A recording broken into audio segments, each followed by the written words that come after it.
Hey, what's going on YouTube? I'm your host, the connoisseur of nothing, expert of nothing, opinionated on most. And today I'm going to do a revision of a video I just did recently. It was the New Gun Owner's Buyer's Guide. I think I went a little too long winded on that video. I'm going to go ahead and pretty much discuss the most important elements of what I said in that video, compressed down to make this a quicker, shorter view for people who are interested in purchasing another firearm. Looks like we're about to be getting another stimulus. I'm sure a lot of people who have been waiting to get into purchasing firearms are going to go ahead and purchase one for the first time. Um, so, with that said, let's go ahead and dive into this. Now, for your first gun, I recommend 9 millimeter or up, and I recommend a subcompact frame or bigger. However, upon doing some further thought, there are people who are looking for one gun only, buy one gun one time, and that is it. Now, as I have voiced in the past, that may be more difficult to learn. Just be mindful of that. That's probably going to take you a bit more time to refine those skills that you're going to need to become a proficient shooter. Just keep that in mind. But I am wary of that, so I want to go ahead and make two suggestions on what may be the perfect do-all gun um, upon doing further thought. So again, let's go over my number one suggestion, which has not changed. That is the Taurus G2C. This is considered a subcompact gun. It has been safety checked, empty magazine, empty chamber. This is considered a subcompact gun. It's a little bit smaller than a compact gun, which is slightly smaller than a full size. Either way, neither one of those guns, despite their name, are small. Um, this one relatively small, but it's still not small. You need to have some real estate to go ahead and conceal this gun. But this is what I recommend. It's big enough to get a firm grip on and learn how to shoot without being intimidated by the recoil. Excuse me, throat's a bit dry. So this is considered a compact gun. Um, Again, I do recommend this as a first gun, and if you are somebody who plans on having a gun just for the home, I recommend a gun of this size or even bigger. Give you a size comparison. Okay, as you can see, so just wait, there we go. That's better. As you can see, slides a little bit longer, grips a little bit longer, and I don't know if you can really tell here, but um, this gun is also a little bit thicker, but that's not always the case. Um, I think with a Glock 19, I think a Glock 19 is actually a little bit thinner than the Taurus G2C, but I may be wrong. Um, if you're only getting a gun that you're going to keep in the house, you're scared to wear a gun on you, get you a gun of this size or bigger.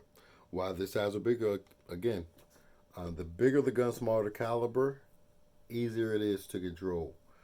A compact or full size 9 millimeter gun is, with practice, very, very easy to control. And it doesn't require you to be strong, it just requires technique. And that's what you're going to want to refine whenever you're learning how to shoot as a new shooter. Ladies, do not be intimidated by large handguns. They're easier to rack the slide on, easier than small guns. Um, and again, that it just takes technique. To be honest, when I first got My first gun racking the slide was hard. So if racking the slide for you is difficult, it's a task, don't feel bad about it. That's okay. But practice, just pulling back the slide. When you're in the house, watching the show, just keep doing this. Take the magazine out and make it even easier because you don't have to worry about it locking back. Just keep doing this over and over and over and over and over. Keep taking the magazine, loading in the gun, ejecting it. Loading in the gun, ejecting it. Loading the gun, eject it. Loading the gun, eject it. Keep doing that. Take your magazines, put your gun down, put it on the table. Load up your magazines with ammo. Empty it out, load it back up, empty it out, load it back up, empty it out. You'll find that these basic fundamentals of operating a firearm, they're a little bit daunting at first because in your hands are a bunch of very small muscles. And this is a machine designed to control an explosion. So whenever you're not used to operating something like this and you have not exercised those muscles, it can be a task to do, to be honest. So don't feel ashamed. Just get you it. Take your time. Practice, practice, practice. You're not just going to close your eyes and one day be James Bond. It's not going to happen. So take your time. Get you a gun that you're going to be comfortable with shooting. Don't get the little tiny little 38 special micro revolvers that weigh 12 ounces. Don't get that. You're never going to want to shoot it. It's going to be a pain to shoot. Don't do that. Get you something you're going to be comfortable with. And again, if you're somebody who you don't want to wear it on your body, you're just going to keep a gun in the house. Get something like this. Another benefit these larger guns have is they come with rails to attach weapon lights. This is a weapon light. This is a, what is this? An Olight Valkyrie. And go ahead and slip it on. Lock it down. This is a very bright light. Very bright light. And it's very small. And again, if you're going to keep a gun for home defense, I recommend having a light on it no matter what the gun is. And also, whenever you get a gun, don't forget, you got to get you a holster. This is a Kydex holster I have from Red-X Gear. I got this whenever I got this gun. Took quite a while for this to get to me, but I think they ended up giving me like a free mag holder because of the time it took. It was a little bit longer than expected. But get you a good Kydex holster. I know this doesn't seem like it would be comfortable. It's surprisingly very comfortable to wear on your body. You just don't know until you do it. It doesn't seem like it would be. It seemed like it would be hard. It seems like it would be uncomfortable. That was my thoughts when I was initially getting to the firearms. But when I did it, I was like, oh, well, it is comfortable. Yeah, leather may be more comfortable, but that's up to user preference. I think that Kydex is probably a bit more comfortable. It's caused you to sweat less. I feel like leather caused you to sweat more, in my experience. But I only have one leather holster. I have several Kydex holsters. For the G2C, I do also have a holster for it. This was actually my very first holster. I still have it, and it was cheap too. I think I only paid like $20 some odd for this. But you want to get a holster for every gun, no matter how you're going to store it. Even if you're going to keep it in the house, I feel like it's good to have it in a holster. Now, with time, with training, with experience, dedication to learning the fundamentals in shooting, I think these newer, I guess you call them micro 9mm pistols, are the way to go. You get a lot of options in a very small package.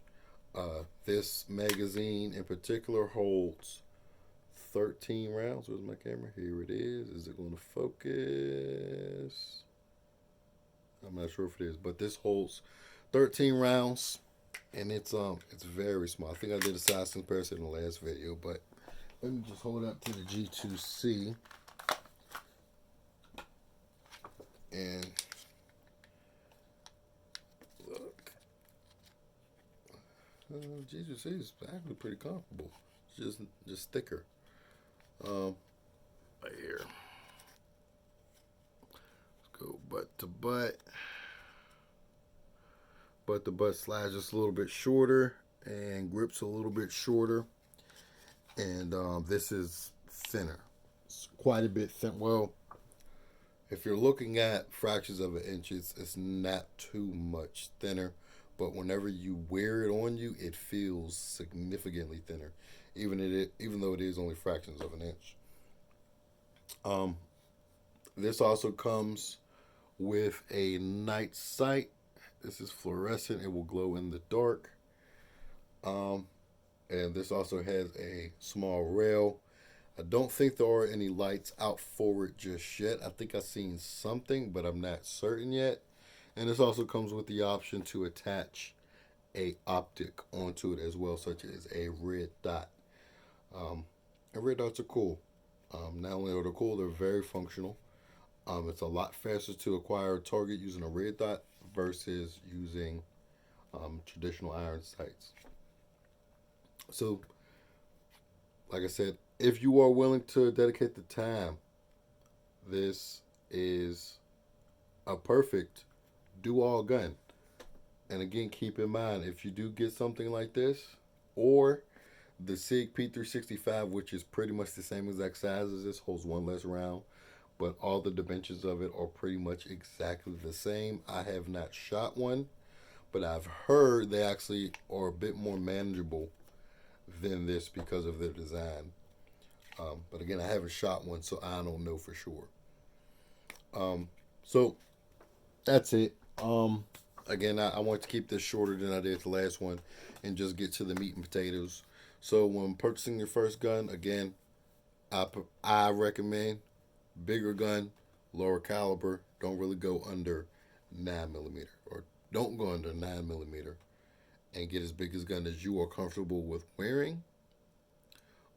And if you're keeping it only in the house, get a big gun as possible. Get a full size Glock 17 or Canik DA or whatever. Just Smith & Wesson M&P. Get something full size if you're only going to keep it in the house, because you want to give yourself the best advantage as possible. In the event you have to use a firearm, means your life is on the line. So you want every advantage available to you. Guys, stay safe, be smart, make smart decisions. Again, I understand firearms are cool. You watch old westerns, they've always been cool. You watch action films, cool, right? Everybody loves them, they think they're cool. They are cool. However, if mishandled, they can be dangerous when mishandled. People lose their life every year by playing with guns. You wouldn't play with a chef's knife. Don't play with a gun. Be safe, guys. Have a great night.